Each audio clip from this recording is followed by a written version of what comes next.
നിങ്ങളുടെ ഫേവറേറ്റ് സീരിയലുകൾ ടിവിയിൽ വരുന്നതിന് മുൻപേ സൺ നെക്സ്റ്റ് ആപ്പിൽ കാണാം. ഇനി എല്ലാവർക്കും മുൻപേ കാണൂ. ഇപ്പോൾ തന്നെ സൺ നെക്സ്റ്റ് ആപ്പ് ഡൗൺലോഡ് ചെയ്ത് സബ്സ്ക്രൈബ് ചെയ്യൂ. വേണ്ട, ഇനി ആരും ഇവളോടൊന്നും ചോദിക്കണ്ട. വേണ്ടത് പറഞ്ഞില്ലേ? ഇവക്ക് ഇഷ്ടമുള്ളത് എന്താന്ന് വെച്ചാൽ ചെയ്തോട്ടെ. എനിക്കൊന്നും അറിയണ്ട. നിങ്ങളിങ്ങോട്ട് വന്നേ. ഗൗതം വാ.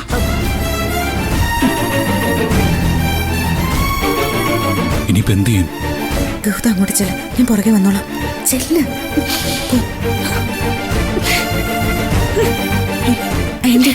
കരയാതിരിക്കും. ഞാൻ കാരണം മൂക്കും ഗൗതമനും വലിയ നാണക്കേടായല്ലേ? അങ്ങനൊന്നുമില്ല, അത് പോട്ടെ. ഇന്ന് എന്നെ വഴിപാട് നടത്തണമെന്നുള്ള എന്റെ പിടിവാശിയ എല്ലാത്തിനും കാരണം. മോളിപ്പോ അവരുടെ മുമ്പിൽ കള്ളിയായില്ലേ? ഞാൻ കാരണം ഇപ്പൊ നിങ്ങളുടെ സമാധാനം കൂടി നശിച്ചു. ആന്റി കരയാതിരിക്കും. ഒന്നാമത് സുഖമില്ലാത്തതാ. അസുഖം കൂട്ടണ്ട. ഞാന് ഒരു ഓട്ടോ പിടിച്ചു തരാം. വാ.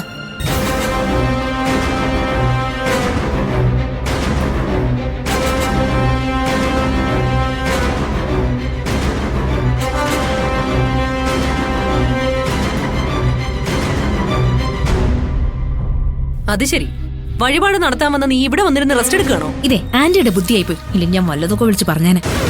ഒരു ചക്ക വീണപ്പോ മൊയില് ചത്തൂന്ന് കരുതി ചക്ക വീഴുമ്പോഴൊക്കെ മൊയില് ചാവണമെന്ന് കരുതരുത് ആന്റി. ഇത്തവണ ആന്റിയുടെ ബുദ്ധി 8 നിലയിൽ പൊട്ടി. എന്തു പറ്റി? ഇതിൽ കൂടുതൽ എന്തെങ്കിലും ഇനി പറ്റാനുണ്ടോ? അമ്പലത്തിനകത്ത് വെച്ച് ആ പ്രണവ് എന്നെ അസലായിട്ട് അപമാനിച്ചു. എന്നെ തനിച്ചാക്കിയിട്ട് അവരവരുടെ പാട്ടിന് പോയി. പിന്നെ ആരെ കാണിക്കാനാ ഞാൻ ഒറ്റയ്ക്ക് വഴിപാടൊക്കെ ചെയ്യണം? ഉള്ള കാര്യം പറയാലോ, ആന്റിയെക്കാളും വലിയ അവിശ്വാസിയാ ഞാൻ. അവരാരും എന്നെ മൈൻഡ് ചെയ്യാതായപ്പോ ഞാൻ ഈ പോന്നു. ഇവിടെ വന്നിരുന്ന് റെസ്റ്റ് എടുക്കാന്ന് കരുതി. അപ്പൊ ആ ബുദ്ധി ഏറ്റില്ല അല്ലേ? ഏറ്റില്ല എന്നല്ല, അതിഗംഭീരമായിട്ടങ്ങ് പൊളിഞ്ഞു. അത് സാരമില്ല. ആ പരിപാടി ചീറ്റിയെങ്കിലും ഞാൻ വന്നതുകൊണ്ട് വേറൊരു ഗുണം ഉണ്ടായി. വേറൊരു ഗുണം? എന്ത് ഗുണം? ആ നിധിയെ എന്റെ മുന്നിൽ വന്നു പെട്ടു. നിധി മാത്രമല്ല, ആ നിർമ്മല ഉണ്ടായിരുന്നു. അതെങ്ങനെ? അമ്മയ്ക്ക് സുഖമില്ല, വീട്ടിൽ പോകുന്നു പറഞ്ഞിട്ടിറങ്ങിയ നിധി നിർമ്മലയും കൂട്ടി അമ്പലത്തിലേക്ക് വന്നിരുന്നുവെങ്കിൽ അതിലൊരു കാര്യമില്ലേ? അപ്പൊ ഗൗതമനോട് പോലും കള്ളം പറഞ്ഞിട്ടാണോ അവൾ അമ്പലത്തിലേക്ക് വന്നത്? ഇനി അതുമല്ലെങ്കിൽ ഗൗതമൻ നിധിയെ എല്ലാം ചേർന്ന് എന്നെയും ഏട്ടത്തി ഉൾപ്പെടെ എല്ലാവരെയും പറ്റിക്കുകയാണോ? ഇതിലിപ്പോ എന്തോ ഒരു ഗുട്ടൻസ് ഒളിഞ്ഞു കിടക്കുന്നുണ്ടല്ലോ ആന്റി. ചെറിയ ഗുട്ടൻസ് ഒന്നും അല്ല. നിരീശ്വരവാദികളായ നമ്മൾ അമ്പലത്തിൽ വന്നപ്പോ ദൈവങ്ങളെ വിചാരിച്ചു കാണും, എന്തായാലും ഇവര് ഇവിടം വരെ വന്നതല്ലേ, ഒന്ന് അനുഗ്രഹിച്ചേക്കാവുന്ന. അതുകൊണ്ടാ നിർമ്മലയും നിധിയും എന്റെ കണ്ണിൽ തന്നെ കാണിച്ചു തന്നത്. അല്ല ആന്റി, ഈ നിധി എന്തിനാ കള്ളം പറഞ്ഞ അമ്പലത്തിൽ വന്നേ? അത് തന്നെയാണ് പോയിന്റ്. പോരാത്തതിന് എല്ലാവരുടെയും മുന്നിൽ വെച്ച് പോലും, എന്തിന് ഗൗതമിന്റെ മുന്നിൽ വെച്ച് പോലും നിധി നിർമ്മലയെ പ്രൊട്ടക്ട് ചെയ്താ സംസാരിക്കുന്നത്. അത്രയും സ്നേഹം നിധി നിർമ്മലയോട് കാണിക്കണമെങ്കിൽ അവര് തമ്മിൽ എന്തോ ബന്ധമുണ്ടെന്നല്ലേ? ആ CKC നിർമ്മലയെ അന്വേഷിച്ച് നടക്കുന്നുണ്ട്. അയാൾക്ക് നിർമ്മലയെ വിട്ടുകൊടുക്കാതെ സംരക്ഷിക്കുന്നത് നിധി തന്നെയാ. അപ്പോ ഈ 3 പേർക്കും ഇടയിൽ എന്തോ ഒരു കണക്ഷൻ ഉണ്ട്. ഉണ്ട്, ഉറപ്പായിട്ടും ഉണ്ട്. നിധി, CKC, നിർമ്മല, അത് കണ്ടുപിടിക്കണം ആന്റി.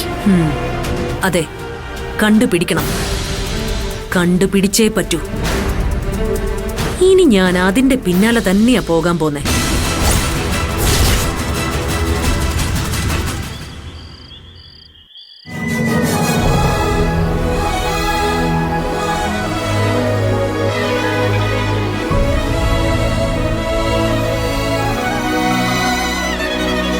ഒരു ഗതിയും പരഗതിയും ഇല്ലാത്ത, ചോദിക്കാനും പറയാനും ആരുമില്ലാത്ത, ഉടുതുണിക്കും മറുതുണി ഇല്ലാത്ത, കേറി കിടപ്പാടം ഇല്ലാത്ത ഇവളുടെ വാലില് തൂങ്ങിയല്ലേ നിന്റെ ഭാര്യ നടക്കുന്നത്?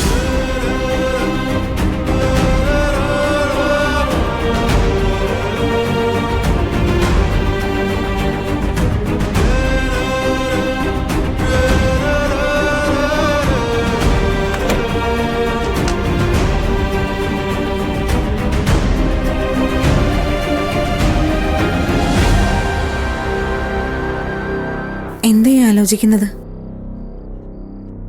ഇന്ന് അമ്പലത്തിൽ നടന്ന കാര്യങ്ങളെക്കുറിച്ചാണോ ഇപ്പോഴും ചിന്തിക്കുന്നത്? വിഷമിക്കണ്ട. എന്തായാലും ഇനിയിപ്പോ വിഷമിച്ചിട്ടും കാര്യമൊന്നുമില്ലല്ലോ. പിടിക്കപ്പെടുമെന്ന് നമ്മൾ പ്രതീക്ഷിച്ചതാണല്ലോ. പിടിക്കപ്പെടുമെന്ന് പ്രതീക്ഷിച്ചതാണല്ലോന്നോ? പിടിക്കപ്പെടാൻ നമ്മളെന്താ മോഷണ കേസിലെ പ്രതികൾ വല്ലതാണോ? എന്തിനാ എന്നോട് ഇങ്ങനെ ദേഷ്യപ്പെടുന്നത്? ദേഷ്യപ്പെടാതിരിക്കാൻ ഞാൻ കളിമൺ പ്രതിമയൊന്നുമല്ല, പച്ചയായ ഒരു മനുഷ്യനാണ്.